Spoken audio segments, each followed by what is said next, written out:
नमस्कार दोस्तों। आज से हम अपना एक वंश जो है राठौड़ वंश इसको स्टार्ट करेंगे। राजस्थान के इतिहास की चर्चा करेंगे और राजस्थान के इतिहास की जितनी भी गुत्थियां हैं लगभग सुलझाने का प्रयास करेंगे। तो आज हम अपना टॉपिक आज से फर्स्ट टॉपिक स्टार्ट कर रहे हैं और फर्स्ट टॉपिक अपना है मारवाड़ का इतिहास और वंश की बात करें तो राठौड़ वंश रहेगा। अब राठौड़ वंश की बात करें तो ये जो राठौड़ शब्द है ये राष्ट्रकूट से बना है। किससे बना है? राष्ट्रकूट से। और ये जो राष्ट्रकूट शब्द से बना है तो राष्ट्रकूट शब्द जो है वो संस्कृत भाषा का है। कौन सी भाषा का है? संस्कृत भाषा का शब्द है ना। संस्कृत भाषा का संस्कृत शब्द है और शब्द कौन सा है? राष्ट्रकूट। इस राष्ट्रकूट से बना है। ठीक है साहब, बन गया, बहुत अच्छी बात, कोई दिक्कत नहीं। कहीं कहीं हम बात करें तो इस राठौड़ को रट्टउड़ भी बोला जाता है। रट्टउड़ या फिर इसी को बोला जाता है राड़उड़। राड़उड़ ये भी बोल दिया जाता है, कोई दिक्कत वाली बात नहीं है। राठौड़ वंश के विचार करें, वंश विचार करें इसका हम, किसी ने कुछ कहा, किसी ने कुछ कहा, किसी ने अपने अपने अलग अलग मत, अलग अलग इतिहासकारों ने अपने रखे। उनमें से कुछ मतों की मैं बात करता हूं तो राठौड़ों को माना जाता है सूर्यवंशी। एक मत की वंश विचार की मैं बात करूं तो वंश विचार क्या है इसका? देखिए, वंश विचार एक शब्द मिलता है सूर्यवंशी। क्या मिलता है? सूर्यवंशी। मतलब सूर्य के वंशज मानते हैं इसको। और सूर्य को वंशज मानने वाले कौन है? तो सूर्य को का वंशज मानने वाले हैं दयाल दास जी। कौन है? दयाल दास जी। दयाल दास जी हो गए सूर्यवंशी मानने वाले। इसके बाद बात करते हैं, दूसरे नंबर पर आता है चंद्रवंशी। अब ये चंद्रवंशी क्या है भाई साहब? तो चंद्रवंशी है जो शिव का चंद्रमा था। शिव चंद्रमा, इस चंद्रमा से उत्पत्ति मानते हैं। और चंद्रमा से उत्पत्ति कौन मानता है? जो राठौड़ों का महाकाव्य रहा है, राष्ट्रोड़ वंश महाकाव्य। उस महाकाव्य में बताया गया है कि जो ये राठौड़ हैं ये कौन से वंश से माने जाते हैं? चंद्रवंशी माने जाते हैं ना। तो इन्हीं का है राष्ट्रोड़ वंश महाकाव्य। ये कहता है कि भाई साहब जो राठौड़ हैं वो कौन है? चंद्रवंश से हैं। इधर से और बात करते हैं, तीसरे नंबर पर चर्चा करें तो कुछ इतिहासकार जयचंद गढ़वाल के वंशज ही मानते हैं। और जयचंद गढ़वाल कहाँ के हुआ करते थे? कन्नौज के। तो कन्नौज के कहने वाले कौन कौन है? तो कन्नौज से आए। कहां से आए?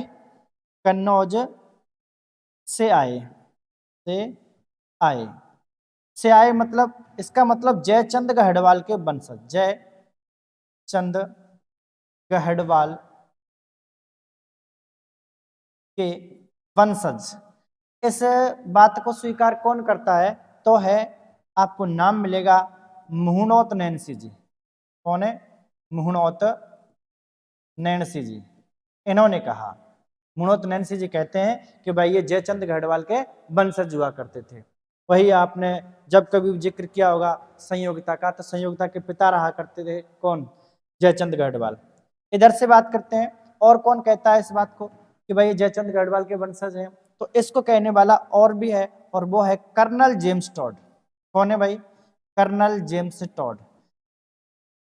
घोड़े वाले बाबा, राजस्थान के इतिहास का जनक जिसे कहा जाता है, कर्नल जेम्स टॉड भी इस बात को मानने को तैयार है। इधर से एक नाम और मिलेगा आपको, तो एक नाम मिलेगा क्या? विश्वेश्वर नाथ रेऊ साहब। इन्होंने भी कहा है कि भाई ये वास्तव में सही बात है, ये कन्नौज से आए और जयचंद गढ़वाल के क्या माने जाते हैं? वंशज माने जाते हैं। ठीक है साहब, वंशज मान रहे हैं तो मान लेने दो। अब इसके बाद में और कौन? इसके बाद में एक बात और मिलेगी आपको और इसको मैं लिख रहा हूं, तो ये है बदायूं से आए। कहां से आए? बदायूं। बदायूं, बदायूं से आए। अच्छा, बदायूं से आए, बदायूं से कौन मानता है? तो डॉक्टर गौरीशंकर हीराचंद ओझा जी कहते हैं कि ये कहां से आए थे? ये बदायूं से आए थे। डॉक्टर गौरी शंकर हीरा चंद ओझा ये कहते हैं कि भाई ये कहां से आए? ये आए थे बदायूं से। तो वंश विचार की बात करें तो वंश विचार में ये चर्चा हमने करी, तो ये है इनका क्या? वंश विचार। और भी आगे चर्चा करते हैं, अभी चाहे तो छोट ले लेना है आपको ये। इसके बाद में और क्या? देखिए इसके बाद में अब आपसे पूछेगा कि राठौड़ वंश का संस्थापक कौन है, राठौड़ वंश का संस्थापक कौन है। ठीक है, तो वहीं पर मैं चर्चा करता हूं। उससे पहले मैं एक नाम लिख रहा हूं यहां पर, संस्थापक है ना, राठौड़ वंश का संस्थापक, संस्थापक कहे, आदि पुरुष कहे, आदि पुरुष कहे, या फिर क्या कहे, मूल पुरुष कहे, तो एक ही नाम मिलेगा आपको, और वो एक ही नाम क्या है, राव सिंहा। क्या नाम मिलेगा आपको, राव सिंहा। अब राव सिंहा कौन था, कहां से आया, कैसे आया, ये सारी चर्चाएं करते हैं। तो देखिए ये जो अब मैं वहां से फिर पुनः पहुंचता हूं मुणोत नैन्सी जी की चर्चा पर, उन्होंने क्या कैसे कैसे इसको बताया था। तो देखिए यहां है एक जगह पड़ती है, ये यूपी में पड़ती है, और नाम है इसका कन्नौज। क्या नाम है इसका, कन्नौज, कन्नौज। और कन्नौज का था शासक जयचंद गढ़वाल। शासक कौन था, जयचंद, जयचंद ये था। और जयचंद का एक पुत्र हुआ, इसका क्या हुआ, पुत्र, और पुत्र का नाम था हरिश्चंद्र। क्या नाम था भाई, हरिश्चंद्र, ये पुत्र हो गया। अब हरिश्चंद्र का भी एक पुत्र हुआ, और पुत्र का नाम क्या था, पुत्र का नाम था सेतराम। क्या नाम था, सेतराम, ये सेतराम था, ये सेतराम। इस सेतराम का ही पुत्र था कौन, राव सिंहा। सेतराम का पुत्र था, पुत्र, पुत्र कौन था, राव सिंहा था, है ना। बात समझ में आई, जयचंद गढ़वाल, हरिश्चंद्र गढ़वाल, सेतराम आया, और फिर सेतराम का पुत्र कौन आया, राव सिंहा आया।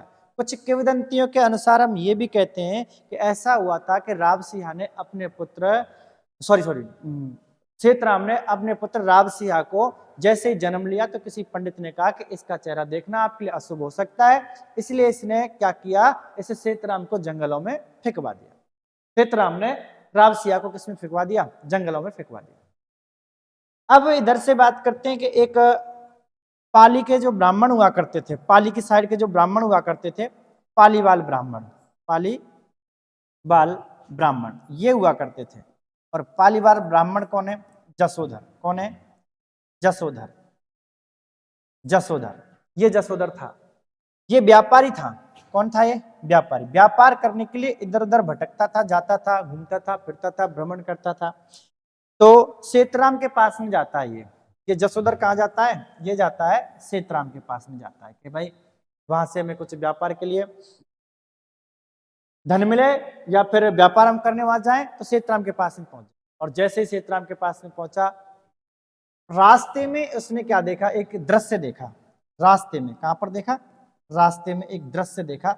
रास्ते में जंगल पड़ता है, और जंगल में क्या हुआ, जंगल में ये जो बच्चा था, अभी राव सिंहा जो था, अभी नाम इसका राव सिंहा पड़ा नहीं है, पड़ेगा, कैसे पड़ेगा वो भी चर्चा करेंगे। कि जो बच्चा था जंगलों में शेरों के साथ खेल रहा था, एक बच्चा है ना, शेरों के साथ जंगल में खेल रहा था।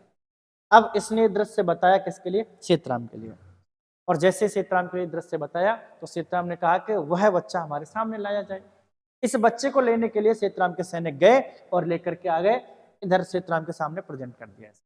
अच्छा खासा ठीक ठाक बड़ा हो गया था, ऐसा नहीं था कि बिल्कुल छोटा बच्चा रहा हो, बड़ा हो गया था। तो अब उसने कहा कि भाई तुम कहां से आए, कैसे आए, ना तो भाषा समझता ना कुछ समझता, जानवरों में रहा करता था। तो सेतराम से जसोधर ने कहा कि सेतराम जी एक काम करिए, आप इस बच्चे को हमें दे दीजिए, और हम इसका पालन पोषण करेंगे, और इसका मतलब रख रखाव हम रखेंगे। ठीक है, सेतराम जी मान जाते हैं इस बात के लिए कि ठीक है आप ले जाइए जसोधर जी, कोई दिक्कत वाली बात नहीं है। अपने तो पहले भी ये पुत्र कौन सा था, हम इसको कौन से जानते थे, आपने इसको हमें बताया, आप इसको अपने साथ ले जाइए, और मैं आपके साथ में कुछ सैनिक और भेज देता हूँ। ऐसा क्यों था, जसोधर को पता था कि ये जो बच्चा शेरों के साथ में खेलता है, इसका मतलब छोटा मोटा तो नहीं हो सकता, कुछ बड़ा ही करेगा, और उसको कुछ बड़ा करेगा तो हमारे लिए अच्छा सिद्ध हो सकता है, पंडित था ही था। तो ऐसी जसोधर ने स्थिति सोच करके किसको ले लिया, इसको ले लिया। और सेतराम ने इसको नाम दिया, सिंहों के साथ खेलता था इसलिए इसका नाम पड़ गया सिंहा। और ये खुद राठौड़ था, राव लगाते हैं, तो इसने नाम दे दिया इसको राव सिंहा, राव सिंहा हो गया। राव सिंहा को कौन ले आया, जसोधर ले आया, ले आया रावसिया को। किसको ले आया? रावसिया को ले आया। अब रावसिया को ले आया मतलब पाली के आसपास में ये रहा करते थे पाली वाले ब्राह्मण, तो ये यहाँ पर इसको ले आया। ठीक है साहब, अब ले आया तो फिर क्या हुआ? अब यहाँ पर ये हुआ कि रावसिया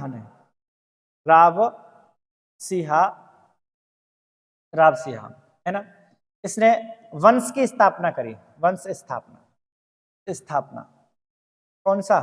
राठौड़ वंश। राठौड़ वंश। आपसे पूछेगा कि राठौड़ वंश की नींव कब रखी गई थी, तो नींव का है ना, प्रारंभ का है, नींव कब रखी गई थी? लगभग तो 13वीं शताब्दी में। कौन सी शताब्दी में? 13वीं शताब्दी में। अब कहीं कहीं इतिहासकार इसको कह देते हैं कि भाई देखो, जैसे इसका जो रावसिया का कार्यकाल रहा है यहाँ पर 1240 से लेकर के और 1273 तक रहा है, तो मान लिया जाता है कि कभी कहीं कह देते हैं कि लगभग 1243 40 से 43 के बीच में इसकी क्या करी थी? लगभग यहाँ पर इसने स्थापना करी थी। पर हमें तो इतना पता है, जानते हैं, जानकारी जो मिलती है वो 13वीं शताब्दी अधिकांशतः मिल जाता है। और यदि एक्यूरेसी मिल जाती है डेट की तो कोई दिक्कत नहीं है। 1240 ऑप्शन में तो 1240 कर देना, 1240 नहीं तो 1243 होगा, वो इसके हिसाब से आपको कर देना। चलिए कोई बात नहीं है ना। अब रावसिया जी ने क्या किया? देखिए रावसिया जी ने क्या किया। अब रावसिया जी यहाँ पर एक गांव पड़ता है बीठू गांव। कौन सा गांव पड़ता है? बीठू गांव। बीठू गांव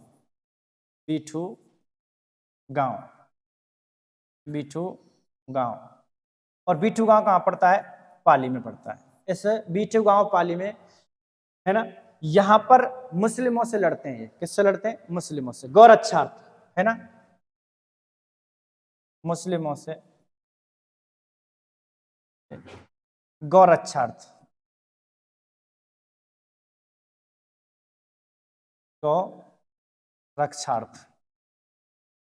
गौरक्षार्थ इनकी क्या हो जाती? ये वीरगति को प्राप्त हो जाते हैं।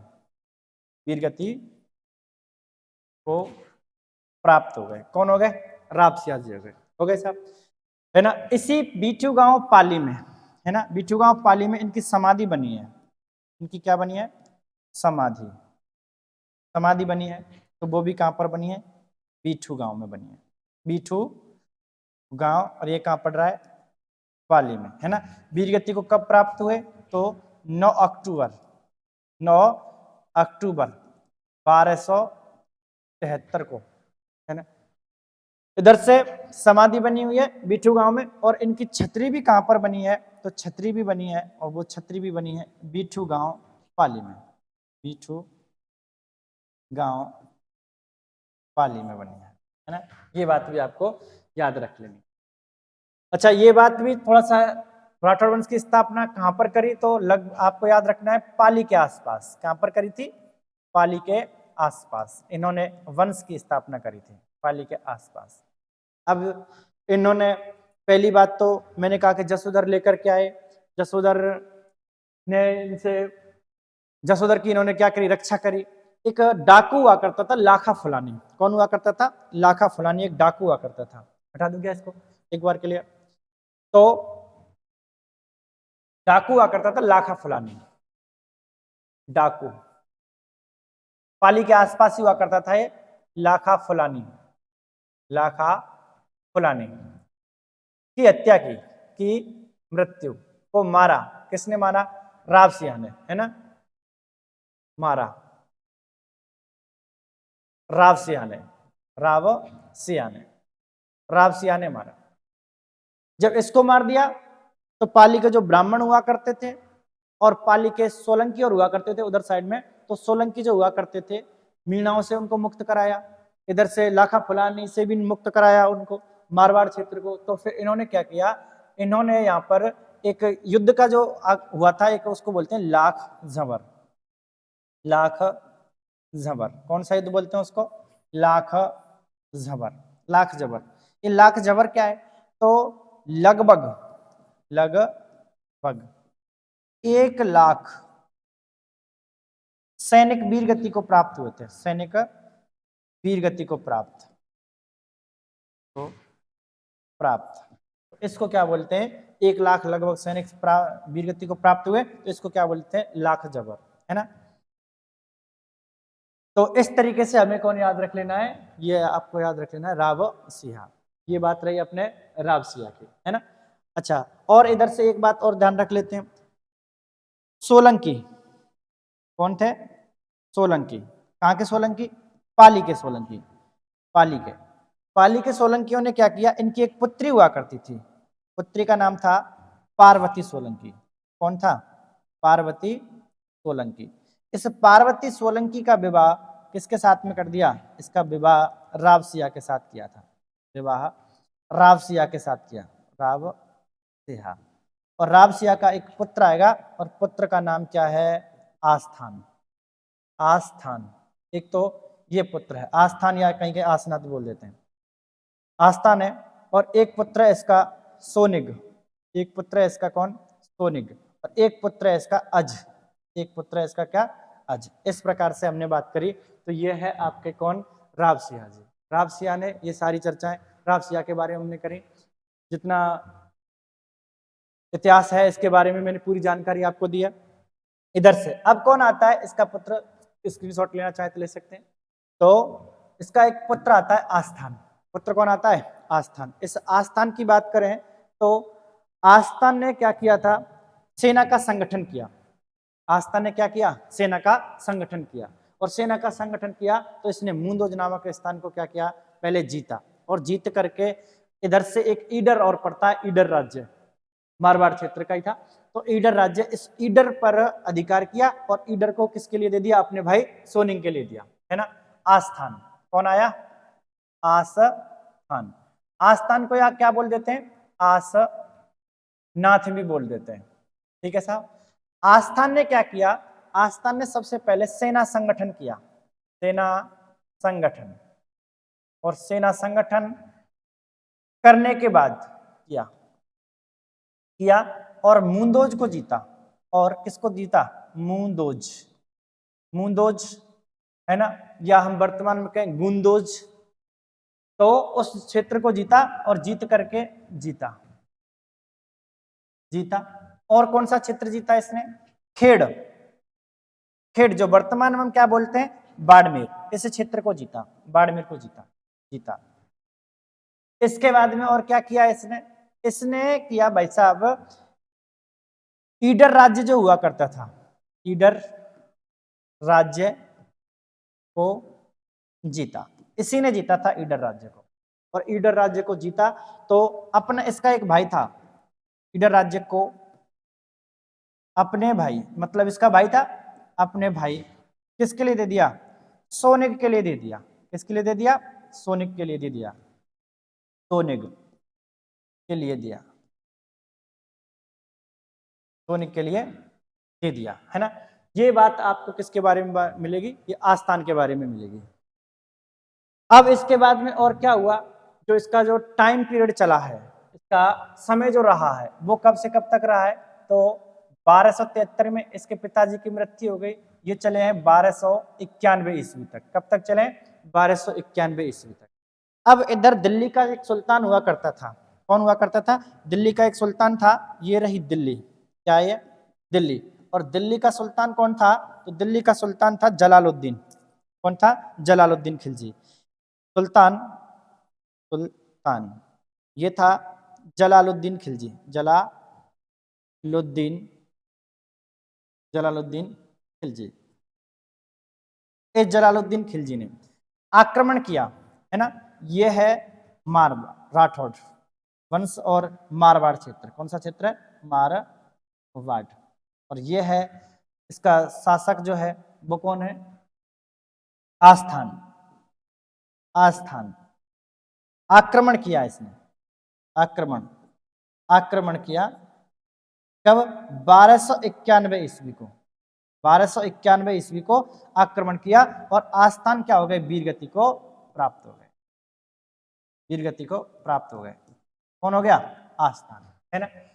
आस्थान के बारे में जानकारी ली, 1273 से 1291 तक चला।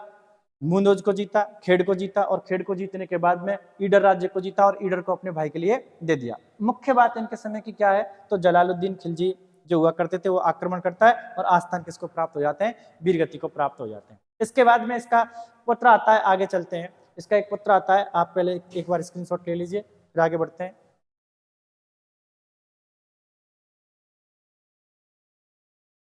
रावदुहड़, कौन आता है? रावदुहड़, रावदुहड़, धुहड़, कौन आता है? रावदुहड़, ये आता है। अब कब से कब तक आता है, ये टाइम भी याद रख लेना है, 1291 से लेकर के 1309 तक, 1291 से लेकर के 1309 तक। रावदुहड़ के समय की एक बात आपको याद रख लेनी है कि भाई साहब इन्होंने खेड़ बाड़मेर जो था उस पर पुनः अधिकार किया, और खेड़ बाड़मेर पर पुनः अधिकार करने के बाद में, पहले तो लिख देते हैं खेड़ पर पुनः अधिकार किया, खेड़ पर क्या किया? पुनः अधिकार किया। इसके बाद में यहां पर उनकी एक जो माता हुआ करती थी, माता को किसी ने उल्हाना मारा, माता को क्या मार दिया? उल्हाना, कि तुम्हारी कुल देवी कहाँ है, तुम किसकी पूजा करते हो? तो इस बात का उसकी माता ने कोई जवाब नहीं दिया, क्योंकि वो जानती तो थी कि हमारी कुल देवी कहाँ पर है, लेकिन वहां से कुल देवी को लेकर के कौन आए, ये बात बताई इसकी माता ने किसको? रावदुहड़ को। और जैसे ही रावदुहड़ को बात पता चली, उसकी माता ने बताया कि हमारी जो कुल देवी है वो कर्नाटक में है, यानी कि दक्षिण में है, और वहां से कैसे लाएंगे इसको? तो उसने कहा कि आप इस बात की टेंशन मत करिए, मैं जाता हूं और कुल देवी को लेकर के आता हूं। तो कुल देवी हुआ करती थी इनकी कुल देवी, और कुल देवी है चक्रेश्वरी माता। कौन है रे? चक्रेश्वरी माता, चक्रेश्वरी माता। चक्रेश्वरी माता की जो मूर्ति थी, उस मूर्ति को कर्नाटक से लाए, मूर्ति को कहां से लाए? कर्नाटक से लाए। कौन लाया? रावदुहड़। कहां से लाया? कर्नाटक से लाया। और कर्नाटक से लेकर के जब ये आ रहा था, तो चक्रेश्वरी माता की जो मूर्ति हुआ करती थी, चक्रेश्वरी ने इसे एक शर्त लगाई थी कि मैं तेरे साथ तो चल रही हूँ, लेकिन जहां पर तू रुक गया वहीं पर मेरा मंदिर बनाना पड़ेगा। उसने कहा चलो ठीक है। तो यहां से चलता है, और चलते चलते ये पहुंचता है नागाना गांव में। कौन से गांव में पहुंचता है? नागाना। और नागाना कहां पर पड़ता है? बाड़मेर, है ना, बाड़मेर, इस बाड़मेर में पड़ता है।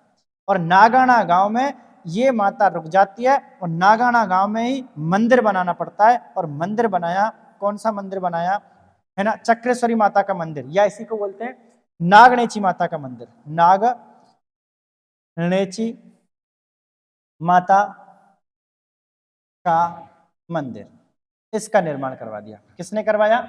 रावदुहड़ ने, है ना। निर्माण तो निर्माण किसने करवाया?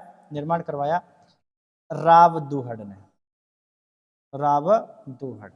अब देखिए, चक्रेश्वरी माता थी, इसको 18 हाथों वाली देवी भी कहते हैं। चक्रेश्वरी माता की जो मूर्ति थी, मूर्ति किसकी थी? मूर्ति थी भाई साहब काष्ठ की, लकड़ी की। किसकी थी? काष्ठ, या इसी को लकड़ी बोल देते हैं, लकड़ी की थी, है ना, लकड़ी की मूर्ति हुआ करती थी। कितने हाथ थे इसके चक्रेश्वरी माता के? हाथ, 18 हाथ। कितने हाथ थे? 18 हाथों वाली देवी भी कहते हैं इसको, 18 हाथ। इस प्रकार से रावदुहड़ जी ने कुल देवी के मंदिर की स्थापना की। कौन सा है कुल देवी का मंदिर? इनका नागणेची माता का मंदिर। ये कहाँ मिलेगा आपको? तो बाड़मेर में मिलेगा। नगाना में स्थापित हुई, इसीलिए इसको क्या कहने लग गए? नागणेची माता कहने लग गए, है ना। हमने 3 आज जो मारवाड़ के राजा थे, एक था अपना कौन सा? पहला वाला रावसिंह, दूसरा वाला हमने उसका पुत्र कौन सा? आस्थान, और तीसरा वाला किया कौन सा? रावदुहड़। इनके बारे में चर्चा करी। आगे की चर्चा अगले क्लास में करेंगे, वो करेंगे कल।